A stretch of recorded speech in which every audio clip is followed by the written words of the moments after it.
Hey, what's going on, everybody? This is Double Flush back with our fifth video for our 2026 Beginner's Guide to an OP Build and 100% playthrough. Just want to remind everybody, if you get any value from today's video, please like, share, and subscribe, as it helps grow the channel and helps get me closer to that YouTube money so I can quit my job. So please help out with that if you can. And today's video, we're going to get into the stats of this build, as well as some footage of Limgrave and Weeping Peninsula, and as well as Castle Morne. Now, the stats that come up on the screen are from a bit later in the game, because I lost some footage, so I don't know what happened to the footage of those original stats, but the stat, or my level of the playthrough, was roughly about 48. So these stats here, as you can see, we're level 57 here, and these stats are all much higher because I already have Godric's Great Ruin. But you can see the stats of the build. So how we have it at level 57, we have 25 vigor, 17 mind, 16 endurance,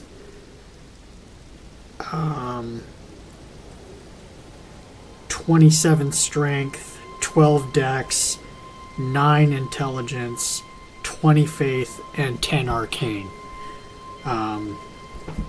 Yeah, our poise is at 42. It's not even at 51 yet, and we're still just, you know, Donkey Konging our way through this with this build. So, you know, it just goes to show how powerful this is, and we're not even, you know, full strength yet. The Claw Talisman further boosts our jumping attack power, and our Green Turtle Talisman helps stamina recovery, because when you're wielding a heavy weapon like this, you are just chewing through your stamina. So here's some playthrough of Limgrave. You know, like I said, I lost a bunch of it, but we'll just kind of, you know, put together a little reel of, you know, some key moments of the footage that I do still have. So, you know, just so you can see how this build operates.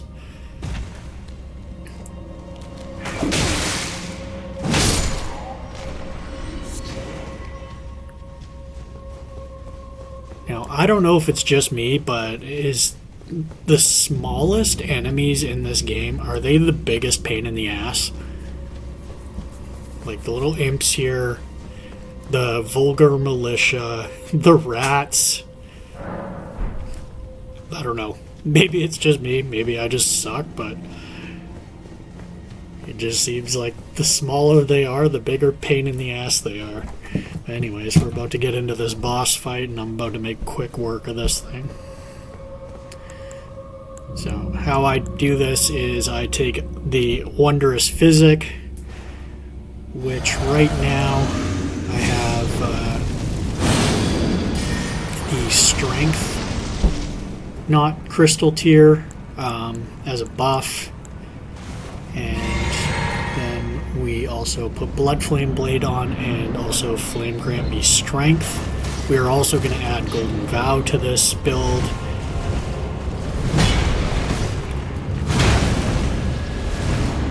And maybe the Blood Sucking Crack tier will get there, but as you can see, in these catacombs, we're just two-shotting bosses. This isn't one of those one-shot builds. This is just a much more functional playthrough. So from there, we're going to head down here. Remember this asshole we were trying to avoid?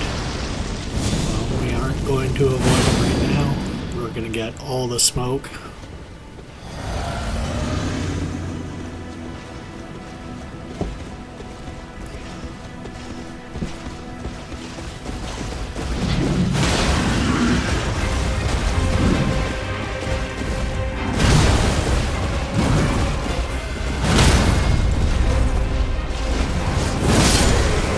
just go race him without even getting hit. here, we are going to head to the cave down at the beach.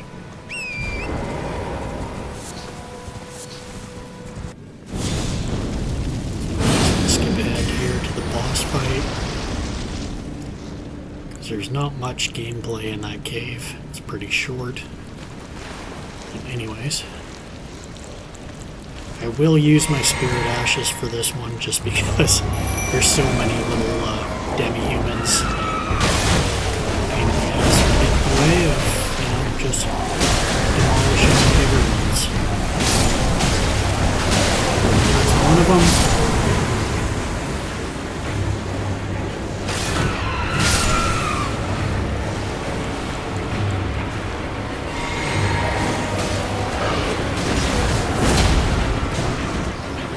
Way off there.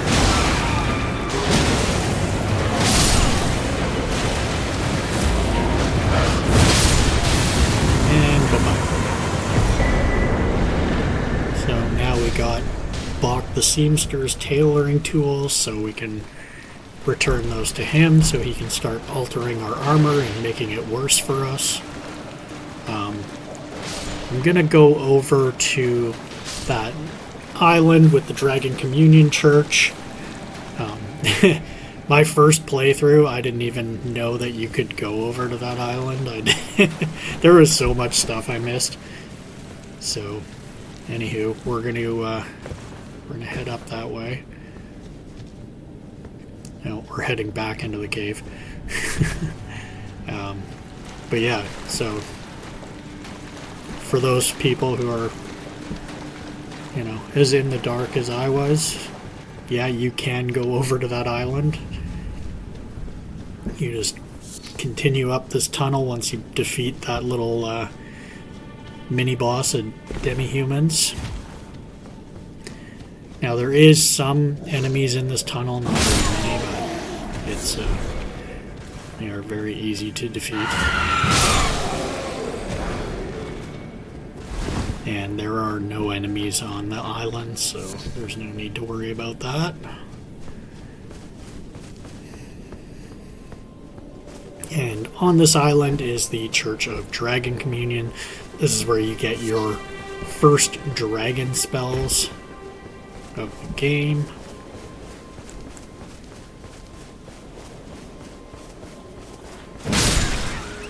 And for those who don't know, dragon incantations are just totally broken. They are the most powerful incantations in the game, arguably. The Giant's Flame ones are pretty crazy too, as well as the Ancient Dragon ones, but like these ones aren't even, the most powerful, but yeah, Dragon Claw, Dragon Moi are, they're great to have around, and with the stats that we have, if you're using Godric's Great Rune, that brings our arcane up to 10, that brings our arcane up to 15, which we can actually use a lot of these. So we're not going to dump a ton of runes into arcane. I'll probably level it up to 15 without Godric's rune, and then with the use of Godric's Great Rune, we can have an overall arcane of 20, which will enable us to use the ones we want to use. Now remember when we picked up the painting from the artist shack, it gave us this location here, so you can see that guy, the little shadow of the guy painting a portrait, and that gives us the incantation scarab helmet, which improves, I believe, your incantations very slightly, or raises faith or something. But anyways, on to the burnt dragon ruins or whatever. There are 2 chests in this place. One is a trap, the other is the twin blade. The one that isn't the twin blade is the staircase that is actually just fully enclosed.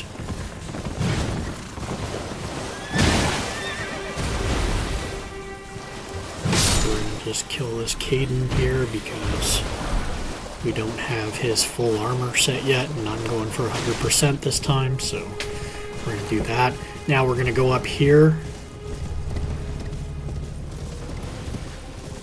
And this guy in here, you want to talk to and you want to do his quest line. And for those who like playing with katanas, doing this guy's quest line, he will eventually give you the Nagakiba, which in my opinion is the best katana in the game by far, just because of its versatility. I mean, you know, obviously things like Rivers of Blood and Moonveil are also fantastic as well. But the Nagakiba, you know, in terms of versatility, its range, it's, you know, it's really unmatched. It's basically the Uchigatana on steroids. So from here he tells us to stay away from the lake because there's a dragon. I'm going to say, alright, bet. I'm going to change my talisman to the Lance Talisman, which improves combat on horseback. And we're just going to beat this guy on horseback.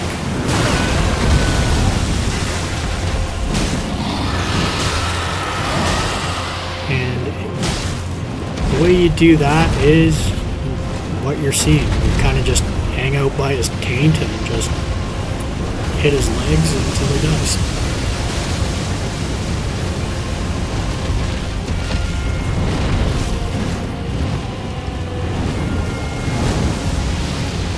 It's really hit or miss with the dragons too. Like, sometimes they'll just stand there the whole time while you kind of just do your thing, and other times they just kind of fly around all the time and don't stay still.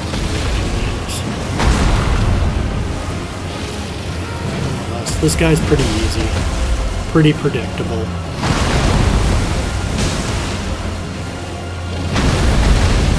We're just going to switch from leg to leg until he drops,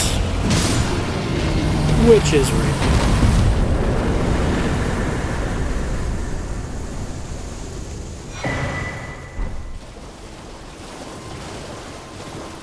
So now we can go back and talk to Yura and kind of progress him a little bit forward.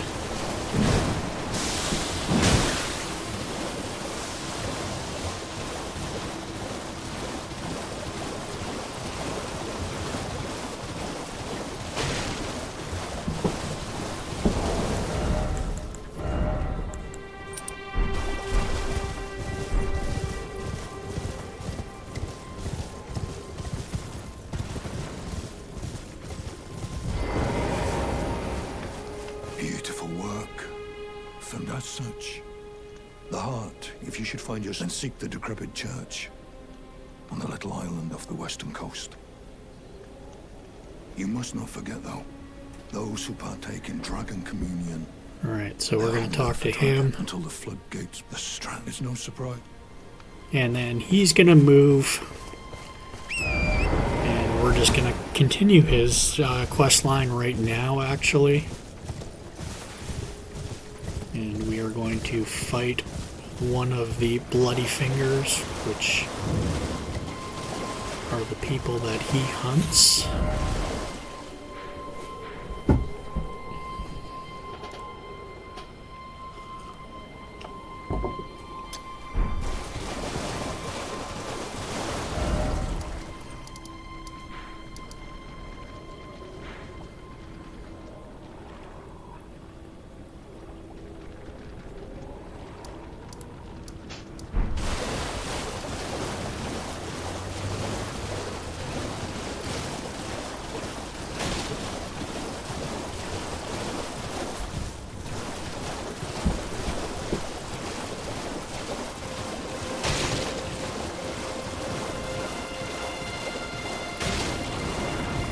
No, sorry for the lack of commentary there. I just got an email from my tattoo artist.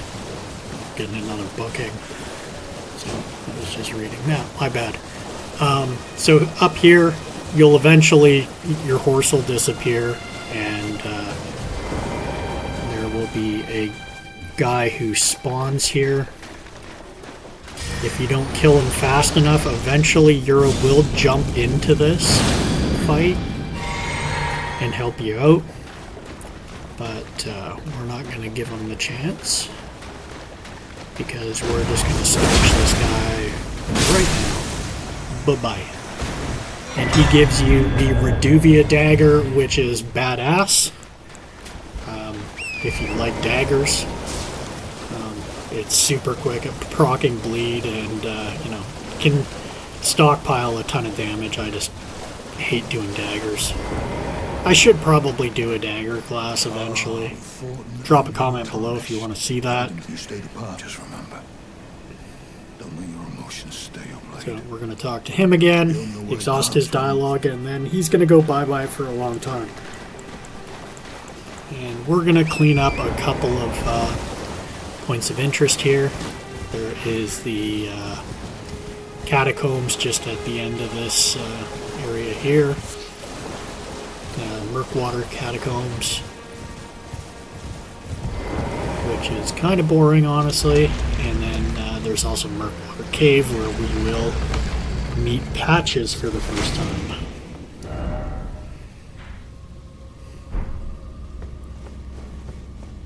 So I'm not going to show like everything in this video of Limgrave, because, you know, that'd be a very long and drawn out video. We're just kind of, you know, doing a couple areas, just getting through it, and then we'll probably summarize the areas with like 100% kind of checklist thing that we do before. I don't know if we'll do that before we do the Liurnia, the Lakes area, and Ryaluk area, because I've already done that and already partway through Caelid now, so I'm just catching up on putting videos out. But yeah, we'll do the 100% checklist and go back to areas and you know, finish some things off if we missed anything.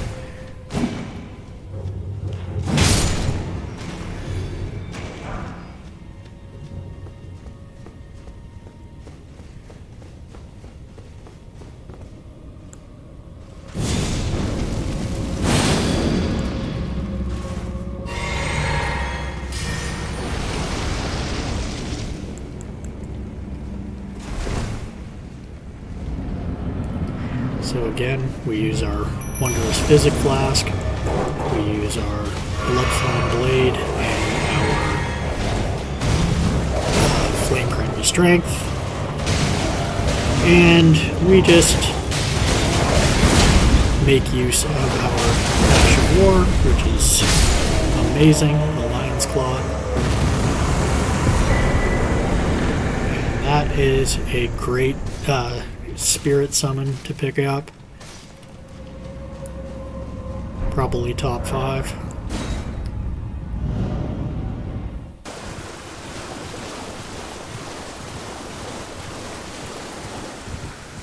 Until you get the the Mimic tier, which is, or the Mimic summon, which is basically you summon yourself. I've actually seen a playthrough of a dude who like tried to let his Mimic's spirit summon like beat the whole game. I can't remember who the content creator was, but that was actually pretty funny. You could probably look it up on YouTube and find it. But yeah.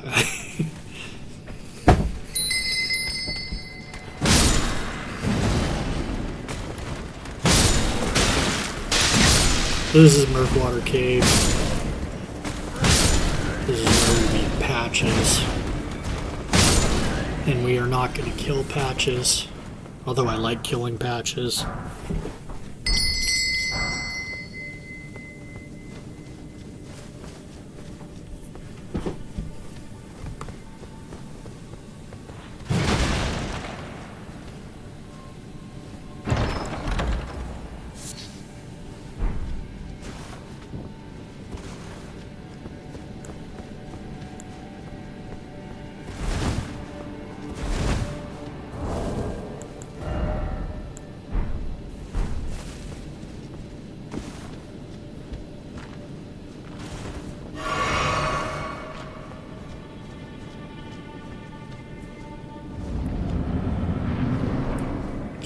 This isn't really a boss fight.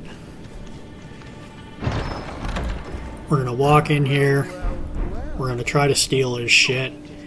He's gonna call us out on it and try to do something about it, and then he realizes very quickly that he can't do anything about it. Then he bitches out right here. I surrender. So White flag and all. there we go. He's gonna get down on his knees and you know, show his forgiveness here.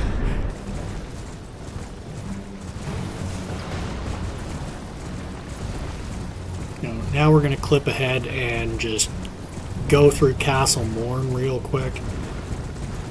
It has this golem guarding the place.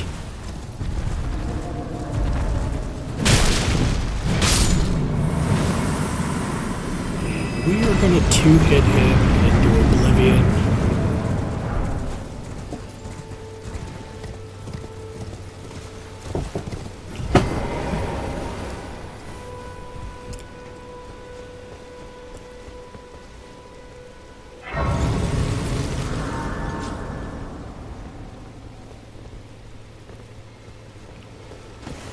Okay, I don't know what that room is for. I don't even know why they put that in the game.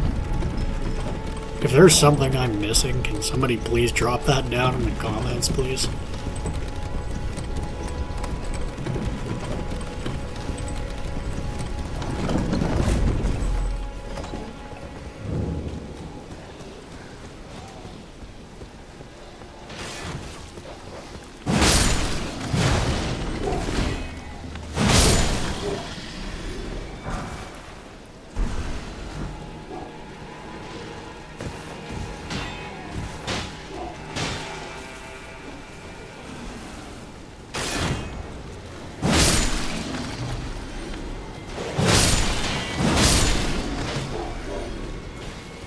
My dog's barking at something.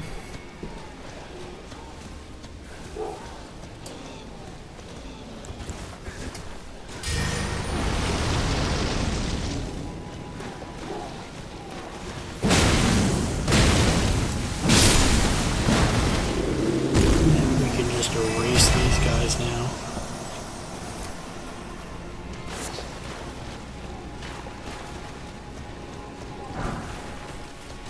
So there's definitely some items in Castle Morne that are certainly worthwhile. In particular, the one we're about to get right now, which is one of the most versatile and easy to use weapons in the game.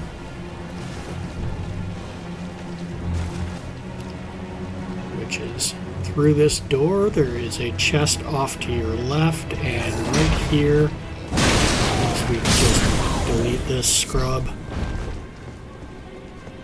we are going to get the Claymore. This is just such a great weapon. I was talking to another creator about this, like, just the versatility and the so many different directions you can take this thing. In a build.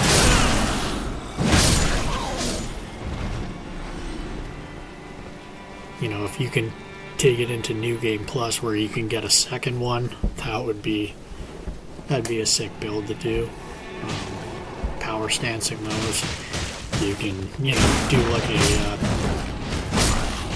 a guard counter build with a good shield. You can, you know, do a spellblade build. Like the possibilities with the Claymore are endless. We're going to speed up gameplay here just because there's a lot of trash mobs in here, and, you know, watching me roll around and dodge and try to, you know, counter is kind of boring, so we're just going to speed it up.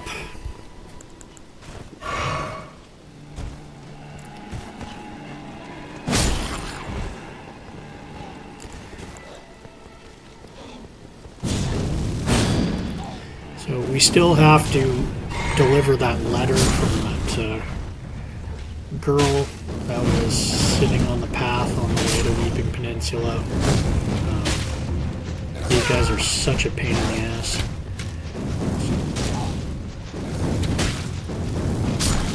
throw fireballs at him and just get rid of them. But yeah, we got to deliver that letter to her father. Now her father can be found up over here. There's a staircase that leads up to a balcony that he's sitting on.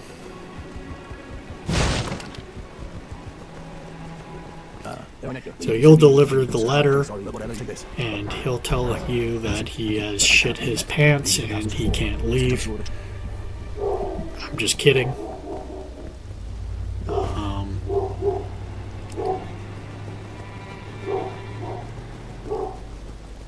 Anyways.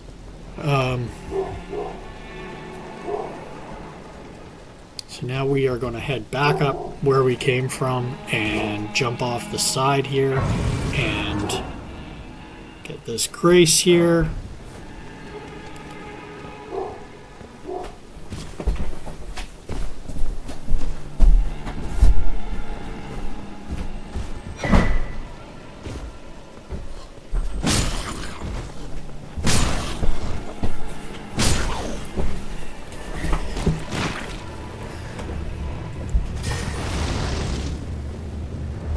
We just picked up a stone sword key. Just delete these guys nice and easy. Up here is the twin blade talisman. So we're gonna head back this path, jump off to the right here onto this rooftop, head down here. If your flasks are running low, there is a red scarab there that you can kill and replenish your flasks. Always jump off to the side. I've jumped down this hole so many times and died. Way more than I'm proud of. So when you head down here, there are rats, so I like to pull them out of there so I can see what I'm doing. Because rats piss me off. For those who follow the channel, that my hate for the rats in this game is well documented. So from there, we're going to grab that site of grace, and then we are going to head over the bridge. There are two enemies over here. I like to take out the flying one before he gets airborne and pisses me off, and then I'll take out the big one. Head down here. There's a couple items. There are fire arrows over here if you want. There's also a big crab in the way of getting them. So we're going to just dispose of him. Get our fire arrows, head back. The other loot that's down here, there's a somber smithing stone 1 down here.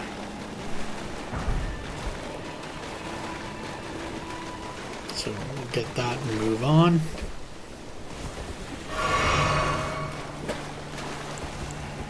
Alright, now we're going to buff up. And then we're going to beat the living piss out of this guy.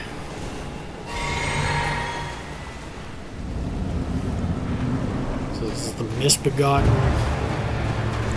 aka the Angry Ginger.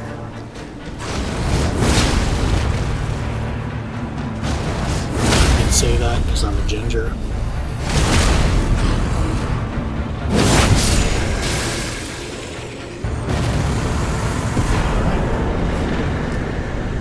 So as you can see, that was a very strenuous boss fight, and that's going to be it for this video. So if you got any value from today's video, please like, share, and subscribe, and we will talk to you on the next one. Alright, have a good one. Cheers.